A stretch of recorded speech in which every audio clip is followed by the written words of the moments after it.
नमस्कार दोस्तों, स्वागत है आपका आज के मुख्य समाचार में। सबसे पहली बड़ी खबर में आपको बताएंगे, नड्डा के खिलाफ राष्ट्रध्वज का अपमान करने पर कार्रवाई के लिए अदालत में अर्जी दाखिल।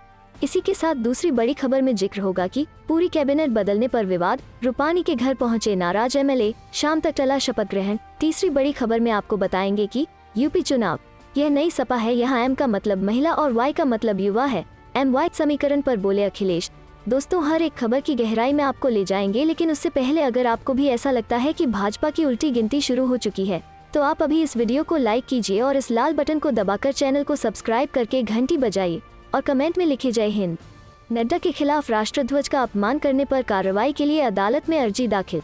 जी हाँ दोस्तों, बिहार के मुजफ्फरपुर की एक अदालत में भारतीय जनता पार्टी के राष्ट्रीय अध्यक्ष जेपी नड्डा के खिलाफ 22 अगस्त को लखनऊ में उत्तर प्रदेश के पूर्व मुख्यमंत्री कल्याण सिंह के पार्थिव शरीर पर श्रद्धांजलि अर्पित करते समय राष्ट्रीय ध्वज का अपमान करने को लेकर कार्रवाई के लिए एक अर्जी दाखिल की गई है।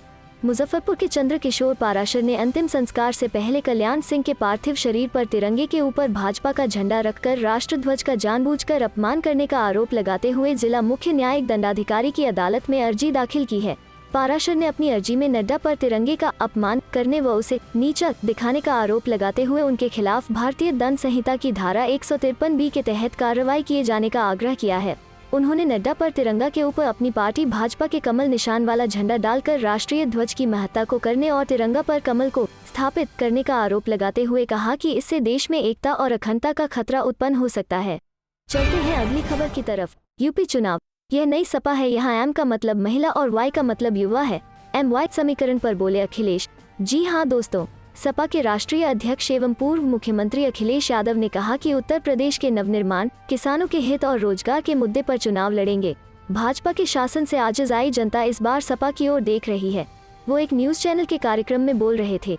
एम वाई समीकरण के खिसकने के सवाल पर पूर्व मुख्यमंत्री ने कहा कि एम का मतलब महिला और वाई का मतलब युवा है, इन दोनों को साथ लेकर चुनाव लड़ेंगे। यह नई सपा है, नया रास्ता अपनाया जा रहा है। सपा संरक्षक मुलायम सिंह यादव के विचारों के साथ नए समीकरणों को साधते हुए पार्टी सरकार बनाएगी। परिवारवाद के आरोपों का खंडन करते हुए उन्होंने कहा कि सपा में हमेशा संघर्ष करने वालों को जगह मिली है। चाचा और उनकी पार्टी अलग अलग है। शिवपाल सिंह यादव का रिश्ते के लिहाज से पूरा सम्मान है। समान विचारधारा वाली पार्टियों के साथ गठबंधन हो रहा है। अन्य बड़ी पार्टियों से गठबंधन नहीं होगा, क्योंकि बड़ी पार्टी से गठबंधन का अनुभव ठीक नहीं रहा है। उन्होंने कहा कि परिवारवाद तो भाजपा में है, वहां जिन लोगों ने काम करते हुए पूरा जीवन बिता दिया, उनके बजाय किसी और को मुख्यमंत्री बनाया जाता है। विकास के मुद्दे पर उन्होंने भाजपा पर जमकर हमला बोला। कहा कि भाजपा के लोग झूठी वाहवाही लूट रहे हैं। सपा सरकार के कार्यकाल में बने मेडिकल कॉलेज ही लोगों की जान बचाने में काम आए हैं। भाजपा ने कोई काम नहीं किया है। अयोध्या में विकास के नाम पर सैकड़ों साल से रह रहे लोगों को घर गिरा दिए गए। विदेश नीति पर उन्होंने कहा कि जरूरत पड़ी तो सपा केंद्र सरकार को राय देगी। किसानों के मुद्दे पर पूर्व मुख्यमंत्री अखिलेश यादव ने कहा कि सपा कभी भी किसानों की अनदेखी नहीं होने देती है। किसानों ने ही देश की अर्थव्यवस्था संभाली है, लेकिन भाजपा ने किसानों के लिए अपशब्दों का प्रयोग किया, उन्हें आतंकवादी तक बता दिया। समय आने पर किसान इसका बदला लेंगे।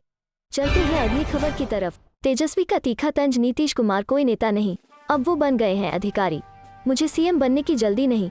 जी हाँ दोस्तों, शाहाबाद क्षेत्र के कद्दावर नेता और सीएम नीतीश कुमार के करीबी कहे जाने वाले पूर्व एमएलसी कृष्ण कुमार सिंह ने जेडीयू छोड़ राजद का दामन थाम लिया है। पटना के राजद पार्टी कार्यालय में मिलन समारोह का आयोजन किया गया था। इस मिलन कार्यक्रम में पूर्व विधान पार्षद कृष्ण कुमार सिंह अपने समर्थकों के साथ जनता दल यू से त्याग पत्र देकर राजद में शामिल हो गए। इस अवसर पर उन्होंने कहा कि शाहाबाद क्षेत्र में राजद अब और भी मजबूत होगा। इस अवसर पर तेजस्वी यादव ने कहा कि राजद पर जाति धर्म विशेष के नाम पर राजनीति करने का आरोप लगाते हैं लोग, जो गलत है। राजद की कोशिश है सभी लोगों को साथ लेकर चलने की। मिलन समारोह के दौरान मंगलवार को तेजस्वी यादव ने नीतीश सरकार और केंद्र सरकार पर महंगाई, बेरोजगारी, किसान और छात्र के सवाल पर निशाना साधा। तेजस्वी यादव ने कहा, नीतीश कुमार खुश हो रहे हैं सबसे लंबे समय के मुख्यमंत्री बनने का, मगर नीतीश कुमार पर ही जनता के हित में काम नहीं करने का आरोप है। तेजस्वी ने कहा कि मुख्यमंत्री का जनता दरबार को सिर्फ दिखावा करार देते हुए कहा कि गरीबों को जनता दरबार में जाने को नहीं मिलता है। राजद नेता ने मुख्यमंत्री नीतीश कुमार पर हमला बोलते हुए कहा कि सीएम नीतीश कुमार जनता दरबार नहीं लगाते बल्कि दिखावा करते हैं। उन्होंने कहा कि नीतीश कुमार कोई नेता नहीं है, अब तो वो एक अधिकारी बन गए हैं, यह बात तय है। जनता दरबार में जाने के लिए लंबी प्रक्रिया पर कटाक्ष करते हुए कहा कि लालू जी के समय में किसी को समस्या लेकर आने के लिए खुला दरबार था। कोई भी व्यक्ति अपनी समस्या लेकर कभी भी आ सकता था, लेकिन आज पीड़ित को सीएम से मिलने के लिए लंबी प्रक्रिया से गुजरनी पड़ती है। नीतीश कुमार अकेले सत्ता में कभी नहीं आए हैं। लालू प्रसाद अपने दम पर मुख्यमंत्री बनते थे। नीतीश कुमार हमेशा पलटी मारकर दूसरों के सहारे से मुख्यमंत्री बने हैं। चलते हैं अगली खबर की तरफ। दिल्ली में इस बार भी नहीं फूटेंगे पटाखे। केजरीवाल सरकार ने पटाखों के भंडारण और बिक्री पर लगाए रोक। जी हां दोस्तों, दिल्ली सरकार ने राजधानी में सर्दियों के मौसम में बढ़ते प्रदूषण पर काबू करने के उपायों के तहत इस बार भी दिवाली पर हर तरह के पटाखों के भंडारण, बिक्री एवं उपयोग पर पूरी तरह से रोक लगा दी है। दिल्ली में हर साल दीपावली के दौरान प्रदूषण खतरनाक स्तर तक पहुंच जाता है।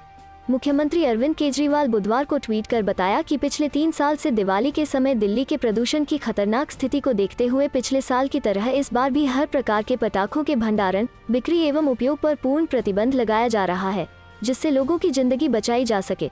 दूसरे ट्वीट में केजरीवाल ने कहा कि पिछले साल व्यापारियों द्वारा पटाखों के भंडारण के पश्चात प्रदूषण की गंभीरता को देखते हुए देर से पूर्ण प्रतिबंध लगाया गया था, जिससे व्यापारियों को काफी नुकसान हुआ था। सभी व्यापारियों से अपील है कि इस बार पूर्ण प्रतिबंध को देखते हुए किसी भी तरह के पटाखों का भंडारण न करें। वहीं दिल्ली के मुख्यमंत्री अरविंद केजरीवाल और पर्यावरण मंत्री गोपाल राय ने राजधानी में प्रदूषण पर काबू करने के उपायों पर चर्चा करने के लिए मंगलवार को केंद्रीय पर्यावरण मंत्री भूपेंद्र यादव से मुलाकात का समय मांगा। इस संबंध में दिल्ली के पर्यावरण मंत्री के सचिव ने केंद्रीय मंत्री के निजी सचिव को एक पत्र लिखा है। केजरीवाल ने सोमवार को कहा था कि वो पूसा बायोडिकम्पोजर की ऑडिट रिपोर्ट के साथ केंद्रीय पर्यावरण मंत्री से मुलाकात करेंगे और उनसे किसानों के बीच इसे मुफ्त वितरित करने के लिए दिल्ली के आसपास के राज्यों को निर्देश देने का आग्रह करेंगे। बायोडिकम्पोजर एक प्रकार का तरल पदार्थ है जो 15-20 दिनों में पराली को खाद में बदल सकता है। उन्होंने कहा था कि एक केंद्रीय एजेंसी द्वारा कराए गए ऑडिट में पूसा बायोडिकम्पोजर का उपयोग काफी प्रभावी पाया गया है। दिल्ली सरकार ने पिछले साल यहां भारतीय कृषि अनुसंधान संस्थान के वैज्ञानिकों द्वारा तैयार तरल पदार्थ का प्रयोग किया था।